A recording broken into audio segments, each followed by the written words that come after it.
This is an introduction to 4K, exercise 4K and graphical solutions to simultaneous equations, page 279 of our textbook. This one is a little bit left field in terms of what the topic is, but the idea behind simultaneous equations, well, simultaneous of course just means the same time. So if we have this two lines at the same time, when we solve it, it means to find where they intersect. So where do our two lines meet?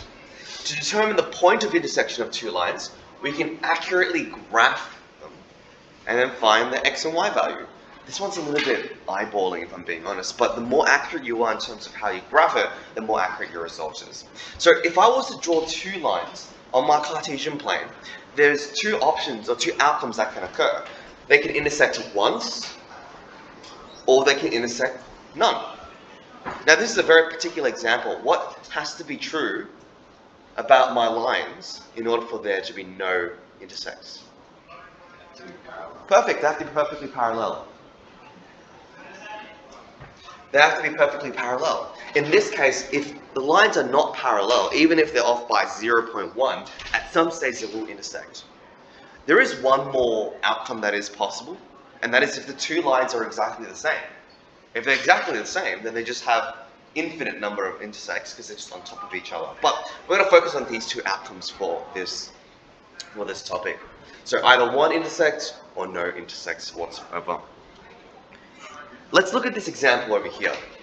This says the side of the given point is at the intersection of the two lines with the given equations. So there's two equations and there's a point here as well. The question is asking is, let me know, do you think that this point, -1, 1, is on both of these lines? That's what it's asking. So let's ignore the fact there are two equations. We'll start with the first one over here. How do I tell if -1, 1 is on that line? Well, it's saying that if x is -1, y needs to be 1. So let's try that out. Let's substitute that in. So I'm going to try sub -1, 1. Please follow along with the notes, thank you. I'm going to sub it into the first equation. So the first equation is y equals 2x plus 3. I'm going to replace the y with 1 and replace the x with -1.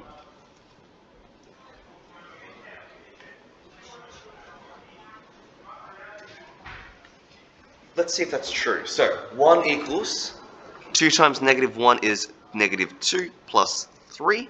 Is that true? Yeah, it's true. So the point -1, 1 is correct.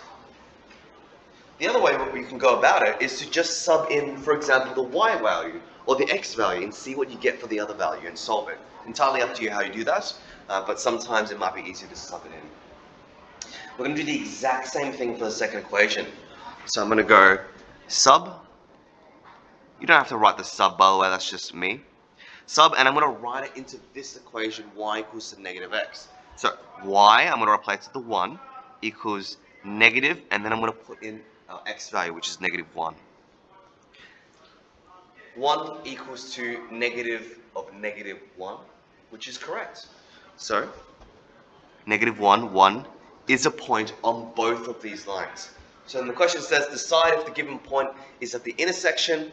Of course, it can only be one intersection at most with straight lines.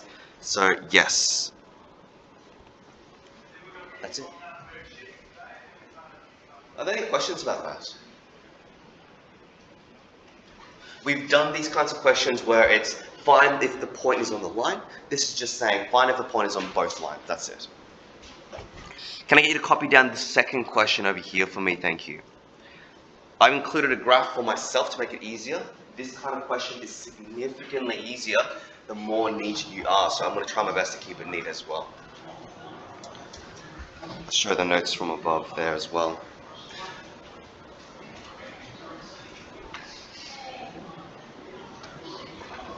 For those of you that attempted to do our simultaneous equations early in the year, this is the graphical way of doing it, which is notably less accurate.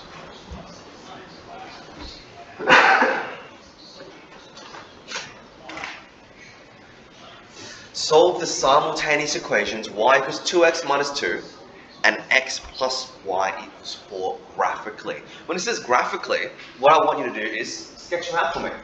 Now, of course, because like I mentioned, this needs to be done accurately in order to get a good answer, I'm going to try my best to do it accurately as well. The first thing I'm going to do is to rearrange both equations so they're in my gradient intercept form.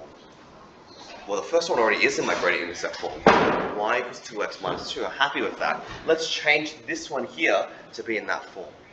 I want y as a subject, so I'm going to move the x across. I'm going to minus x on both sides, and I get y equals 4 minus x. How do I rewrite that y equals 4 minus x to be in gradient intercept form?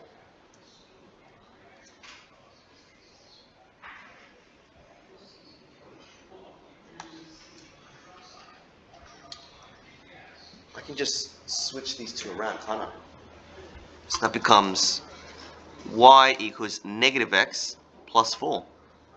Makes things a little bit easier. Then we're going to sketch both of them. Y equals negative x plus 4. That seems a bit easier. Let's start with that. My y-intercept, and these are skills that you've already learned in previous exercises. The y-intercept of this is positive 4. So I'm going to go ahead and do a dot at positive 4. And of course, there are a couple of ways to go about this. You can pick any random x value. But I'm going to, just for simplistic sake, I'm going to find the x-intercept. Yeah, to find the x-intercept, remember that we let y equal 0. So I'm going to rewrite that equation up here, and I get 0 equals negative x plus 4, which if I add x on both sides, x equals to 4.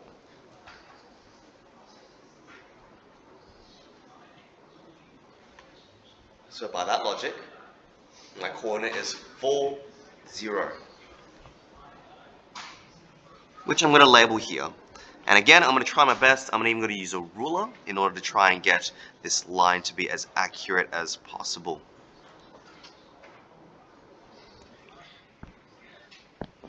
Right. Any questions about that so far?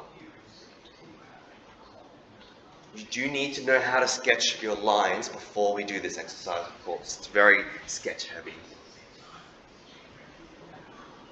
Okay, let's move on to this one. Y equals 2x minus 2. My C or my y-intercept is going to be at negative 2. So I'm going to go ahead and draw a dot at negative 2.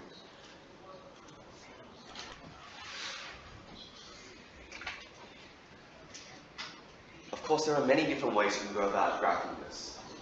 Yeah. I could do the same thing, find my x-intercept, let y equals 0, blah, blah, blah. I'm going to do a different way. The whole point is that you can do it any way you want as long as it's accurate. The gradient is 2 in this equation here. Gradient is 2. Which means that for every 2 units, so let me rephrase that again. For every 1 unit it goes across or runs, it rises 2 units, right? Rise over run, 2 over 1, that makes sense. So if the gradient is 2, it means it'll go up 2 and go across 1. So just by that logic, without having to do any calculations, I know that my x-intercept is there. I'm going to take out my ruler, I'm going to go ahead and draw the line between them. Try my best to keep it accurate. And you'll notice an intersection.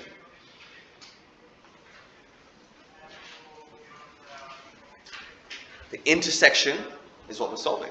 The question says solve the simultaneous equations. Anytime you see solve simultaneous equations, it means tell me the intersection. So, and while it's not perfect, I'm pretty proud of my drawing because the intersection looks to be about here, 2, 2. And if we wanted to, we can go back and do the same approach from the previous question to double check, but I'm pretty confident in my answer here. Now, in reality, of course, it might be 1.92.01. But this is the best estimate we can do graphically, and that's fine. That's all I'm expecting at this level. Any questions? Okay.